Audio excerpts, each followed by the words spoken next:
Hi, I'm Faith McInerney, and today we're going to talk about the Venus-Mars midpoint, which will inform us about sex in the horoscope.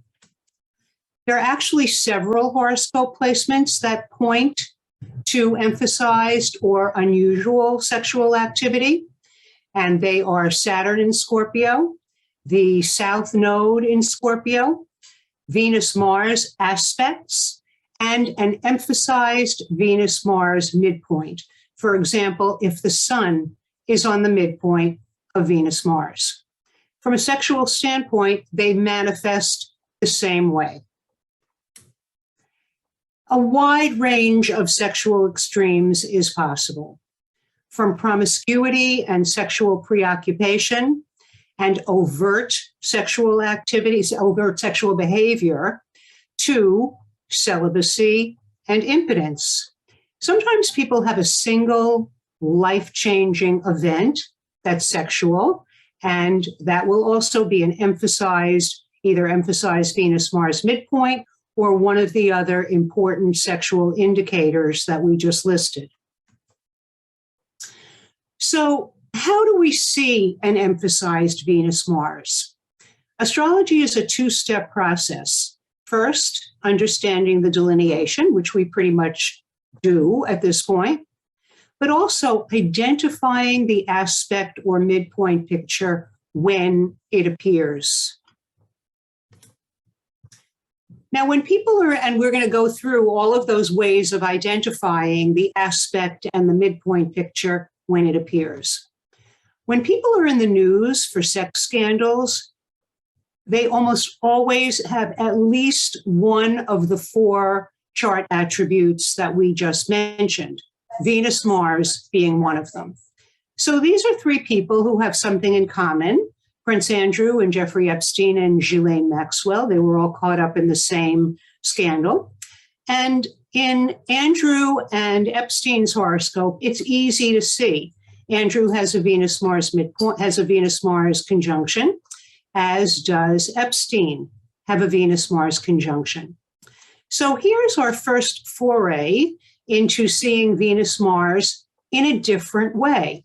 And that is Ghislaine Maxwell has Venus and Mars in declination. Declination is a very easy thing. Everybody has it on their horoscope. And you read the planets just as if they were in a major aspect. And she, as you can see, has Sun equals Venus, Sun and equals Venus equals Mars. And we have no clue of that in her traditional chart. Now, Freud was preoccupied by sex, and his Venus-Mars aspect is not so obvious. And that is, he had Venus and Mars in mutual reception. Both were in detriment, but that's not exactly our concern now. We want to see something that brings Venus and Mars together like an aspect. And mutual reception will do that. So we had Mars in Libra, ruled by Venus, and Venus in Aries, ruled by Mars, and that's called a mutual reception. It's the same as an aspect. So we've got declination is the same as an aspect. We've got mutual reception is the same as an aspect. Now let's talk about the Venus-Mars midpoint. Midpoints are referred to, by the way, the Venus-Mars midpoint, when a planet is on that Venus-Mars midpoint, it acts like a Venus-Mars aspect. You know, people are a little cowed, put off by midpoints because it's a leap to go from traditional aspects to midpoints. But really, midpoints are just another aspect. And they are delineated precisely the way you would delineate any two planets in aspect. So midpoints are referred to with a slash. Venus/Mars will refer to the Venus-Mars midpoint. And a planet at a midpoint or a midpoint picture operates exactly like an aspect to the Venus-Mars midpoint. The aspect is indicated with an equal sign. So for example, if somebody has the sun on the Venus-Mars midpoint, it's Sun equals Venus/Mars. That is universal. When you're dealing with midpoint pictures, this is universally the way it's represented. So Sun equals Venus Mars emphasizes the importance of Venus Mars issues and Venus Mars events in that person's chart. In the most efficient way to see planets on the Venus Mars midpoint is a dial. I prefer for starters, the 90-degree dial. But let's get there in a minute. Let's first talk about Woody Allen's various Venus-Mars pictures here. First of all, he has a big old traditional square of Venus and Mars. 3 degrees orb. In dial speak, that's actually a wide orb, but certainly he's got a Venus-Mars square. But when we look at Woody Allen on the dial, not only do we see that Venus and Mars are pretty close together, but the Sun is at the midpoint with a 28-minute orb. When you're talking about dials, the orbs are tight. So you see here, if we put the pointer at the Venus-Mars midpoint, you see the Sun at the other side. Sun equals Venus-Mars, and it's a 28-minute orb. When he had an important sexual event, when his partner found photos of him with her daughter, this was the solar arc. He had Venus, Mars come to Venus and come to Mars. The Venus-Mars midpoint, I said that wrong, I'll say it again. The Venus-Mars midpoint, solar arced Venus, and solar arced Mars. And that was one of the markers. I'm not saying it was the whole story. That was one of the markers, and the most specific one referring to that it was a sexual event. He also had a Mars Chiron picture at the same time, and Mia Farrow, the partner, had Pluto in Scorpio squaring her Sun. So Venus-Mars can also operate as overt sexuality, not necessarily the sex act itself, but acting as if you're a sexual person. So, for example, people who are very flirtatious, provocative, they can dress in a provocative way, or other kinds of provocative behavior. That actually is those are pretty good examples of external overt sexuality. Now, this is the interesting part. It's very common that overt sexual activity or overt sexual behavior is at variance with what's actually going on in their private life, in their actual sexual activity. It's not invariable, but it's really common. And here's a good example of this. The Virgin Queen, Queen Elizabeth I, the flirtatious Virgin Queen, had the Sun on the Venus-Mars midpoint. So here we've got the pointer at Venus-Mars midpoint. The Sun is precisely 1 minute orb from the Venus-Mars midpoint. And 450 years later, we're still asking, was she or wasn't she? These are the things that were said about her: that she was a born flirt, that the young male courtiers flirted their way into her favor, and that she employed young men in a state of feverish uncertainty, taking them as putative lovers. In other words, maybe. Another efficient way that we can see the midpoint, because some of this little video is not just about explaining what it means. It's pretty straightforward in terms of the delineation, but identifying all of the ways you can see either the aspect or the midpoint picture, super important. So another very efficient way to see the midpoint is a midpoint sort. If you have solar fire, it's on your solar fire program. And what is fantastic about the midpoint sort is that you can see the exact orb. In no way that could you see the exact orb of a midpoint without looking at a sort, unless you've got a calculator and you want to do that. So here we see that it's 1 minute orb.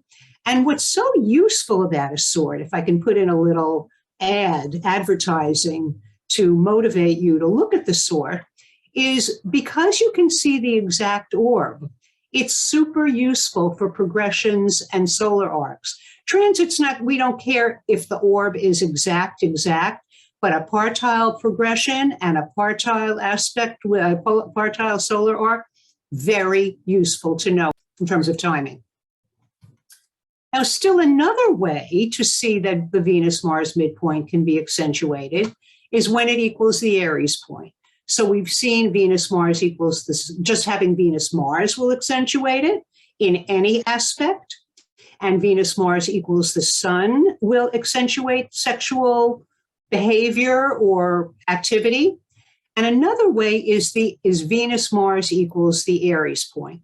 So here we have Jack Nicholson, whose quote is, this is a quote about him, that he claimed to have slept with over 2,000 women. He slept with women of every legal age and their mothers. That is a Venus-Mars quote, if I ever saw one. Again, he could have had the South in Scorpio. He could have had the South and Saturn in Scorpio and made that claim. But with him, it was Venus-Mars on the Aries point. And by the way, it's precise. So on a dial, at the 12 o'clock part of the dial, you'll see the sign of Aries. It really has nothing to do with the actual sign of Aries. It's what's called the Aries point. And without going into all of the explanation, I just want to show you that Venus is exactly equidistant from the Aries point as Mars. And that means that the midpoint of Venus-Mars is the Aries point. So why do we care? Because planets or midpoints that are connected with the Aries point are emphasized. We're not just talking Venus-Mars.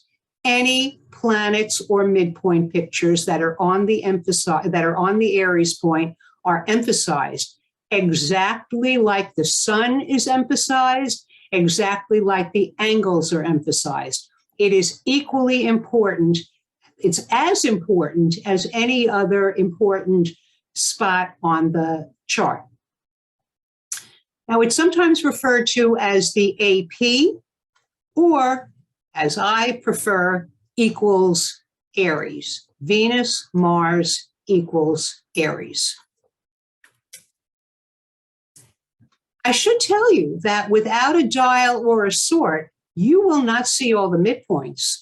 People will talk about the near midpoint and the far midpoint, but they are missing, if you're just sticking with the conjunction and the opposition, you will miss many of the midpoints. You need to make the leap to a dial or a sort.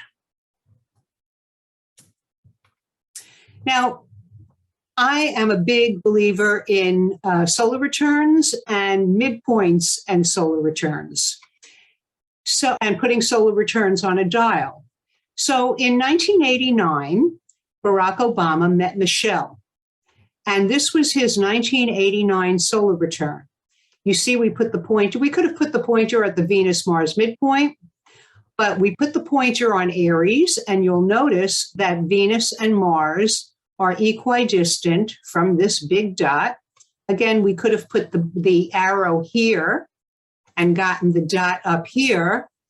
It means exactly the same. He had Venus-Mars on the Aries point in his solar return when he met Michelle Obama. Now, in and of itself, a Venus-Mars midpoint is not bad or good. It just really refers to sexuality or sexual activity. So this is David Carradine's solar return when a sexual event led to his death. It's kind of interesting in terms of his traditional solar return because we can kind of see what went on here in terms of it being out of town in a foreign country. And this trine to an Aries planet has to do, whenever you see an aspect to an Aries planet in a solar return or even in a natal chart, it's self-initiated activity. So you can kind of see that that happened, kind of, and that it was self-initiated. But when we put it on the dial, this is the same chart. We've extracted the point that I want to make here. When we put it on a dial, we see that he had Sun, Venus, Mars. Not only did he have the Sun equals Venus, Mars, he had the Sun equals Venus equals Mars. That is actually, I don't want to say stronger, but it's pretty damn strong indication when you have the three planets together in aspect, Sun equals Venus equals Mars. It was a solar arc that marked the timing. And again, here we had this with Woody Allen. But when Carradine had it, he had Venus solar arcing Mars. No, I'm sorry, one more time. I keep making that same mistake. He had the Venus-Mars midpoint, solar arcing Venus, and solar arcing Mars. I am Faith McInerney. I have a blog called Midpoint Observatory. This is my blog address. This is another way of getting to that blog. Or if you'd like to email me, I'm astrofaith@aol.com. And hopefully we'll be bringing you the planets on the Venus-Mars midpoint in the next YouTube, and maybe someday the planets on the Sun-Moon midpoint. That would be nice. Meanwhile, thanks for watching.